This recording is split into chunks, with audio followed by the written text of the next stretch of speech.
কোনো মুমিন ব্যক্তির শরীরে যদি কাঁটা বিদ্ধ হয়, অর্থাৎ কাঁটা বিঁধে যায়, অথবা সে যদি এর বাইরেও অন্য কোনো রোগ বা ব্যাধিতে আক্রান্ত থাকে, তখন আল্লাহ সুবহানাহু ওয়া তাআলার কাছে তার মর্যাদা এক ধাপ বেড়ে যায়।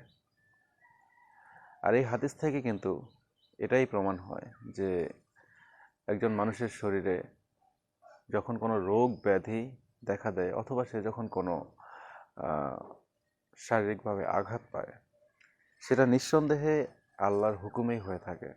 আর এই জায়গাটা যদি আপনি একটু বোঝার চেষ্টা করেন, যেখানে বলা হয়েছে মুমিন ব্যক্তিরা, শুধুমাত্র মুমিন ব্যক্তিদের কথা এখানে উল্লেখ করা হয়েছে, এর কারণ এটা হতে পারে কারণ একমাত্র যারা মুমিন তারাই এই বিষয়টা বিশ্বাস করে যে আমার শরীরে এখন যে রোগটা এসেছে অথবা আমি যে আঘাতটা পেয়েছি, এটা নিঃসন্দেহে আল্লাহর হুকুম ছিল এবং এর মাধ্যমেই হয়তো আল্লাহ সুবহানাহু ওয়া তাআলা আমাকে পরীক্ষা করছে।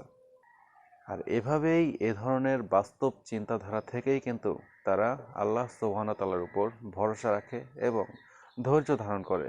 আর এই জন্যই কিন্তু আল্লাহ সুবহানাহু ওয়া তাআলা তাদের মর্যাদা বাড়িয়ে দেন এবং এর মাধ্যমে জীবনের অনেক বড় বড় গুনাহগুলোও হয়তো ক্ষমা করে দেন।